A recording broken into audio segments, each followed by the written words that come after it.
Hey, welcome back to Tao of Twang. So, a little Bob Dylan action there on the intro. Uh, I've got a loop of the verse part of that I'll make it last several minutes. Put at the end of this video, and it's this part.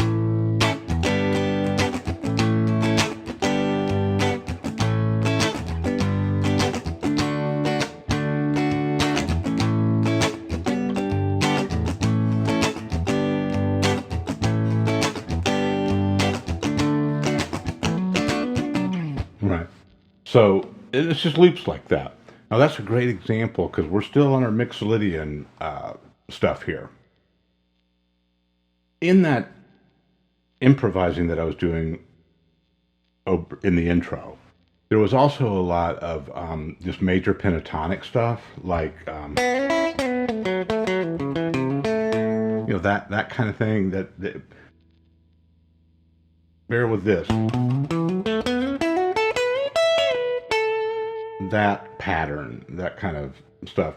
Remember our minor pentatonic that we did a while back was also a major one. We haven't really talked about that.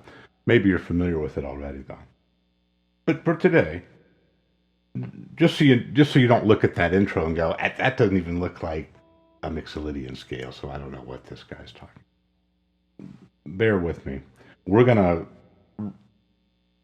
use this song probably to demonstrate several elements of playing and improvising, and it's just a wonderful example of so many things, and it's such a simple melody and chord progression that's just perfect in its simplicity. And it also has what I was looking for today specifically was something that drops down 2 frets. Now, if you've been up in C doing your C7 Mixolydian stuff, that's the last couple videos, great. And really, we were focusing more on just memorizing that scale and that arpeggio.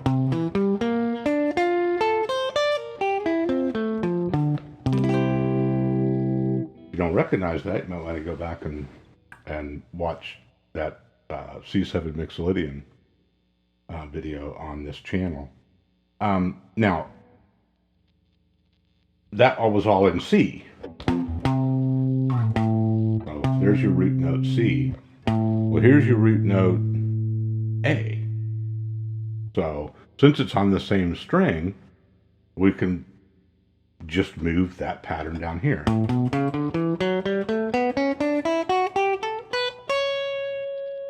And by that I mean the Mixolydian scale.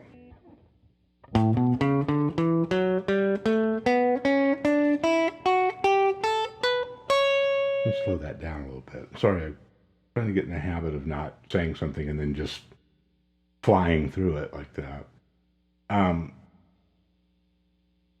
So, warm up on that scale, right? Don't worry about the song just yet. Just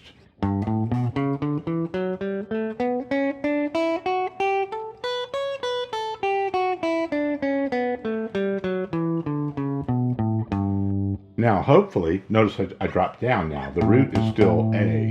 I'm just doing that to use the notes that are within my reach that are still in that scale if I continue up or down in either direction. If you just want to start it and end it on the roots, it's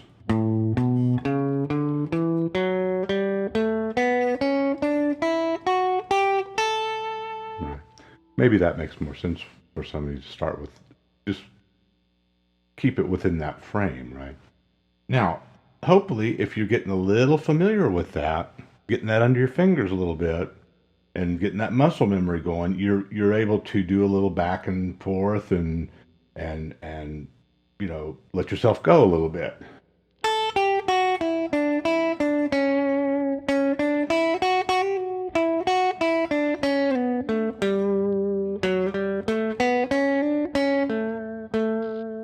Okay.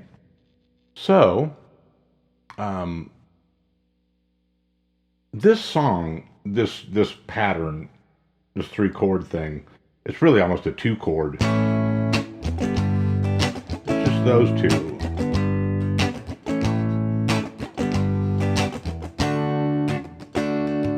And if you want to play it more like the song, you go up to that D at every third or fourth time or something. All right. Now, one thing you can do in improvising right off the bat is just think about the melody, right? And you can try to pick the melody out, like,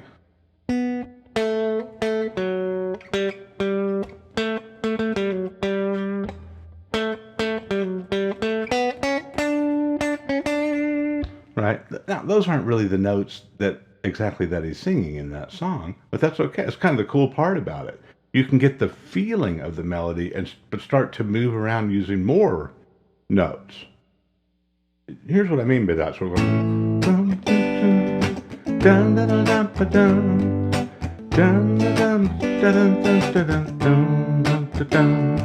okay.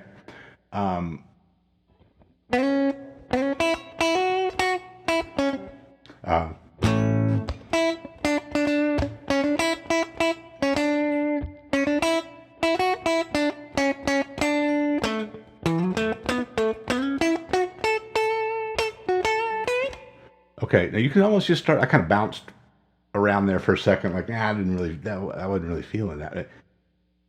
That's what you do. Fish around for it. Now, when you have your chords going,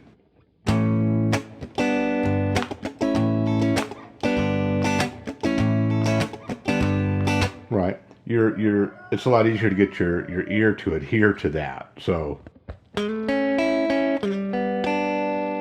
now, taking these chord tones out of that bar chord,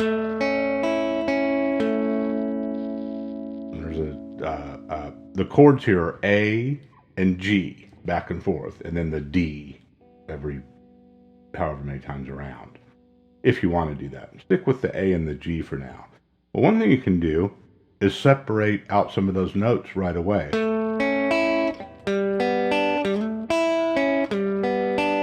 And then you can fool around with different motifs of that.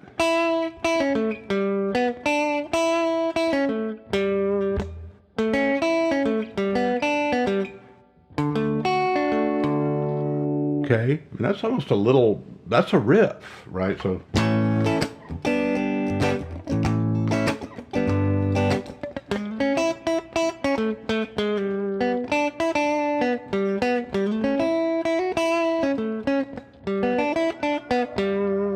Okay, there's whole songs that really build off of little motifs like that. Fire on the Mountain, if you're familiar with that.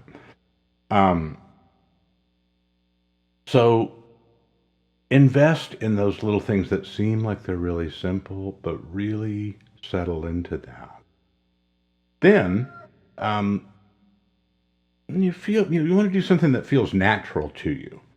And then the kind of mental part of it is like, oh, wait, where's that Mixolydian? Where's that, how do maybe I can connect this with a few more notes that are in the scale that we're talking about.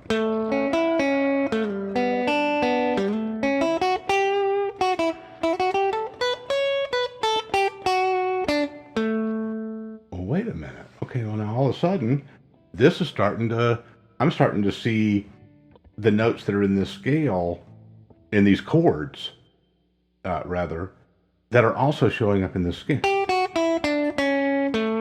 Well, right? Now, if that'll work on that D, that'd probably work on every chord.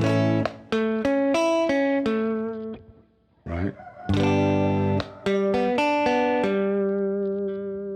Okay.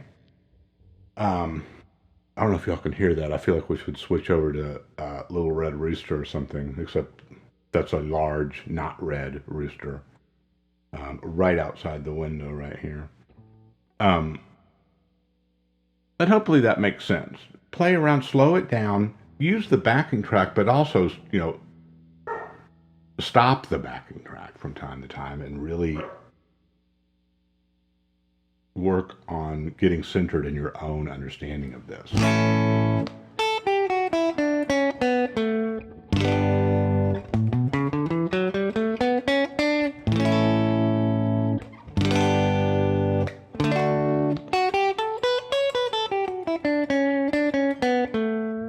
Now, if you find something else that works in there that's not what I'm talking about, by all means, work that into it too. Um, so it's not formulaic in the sense that, oh, I have to just use these notes or something. It's a starting point. It's a foundational thing that you can build on. So I'm going to play a little bit of this backing track. I'm gonna lay it down right now, and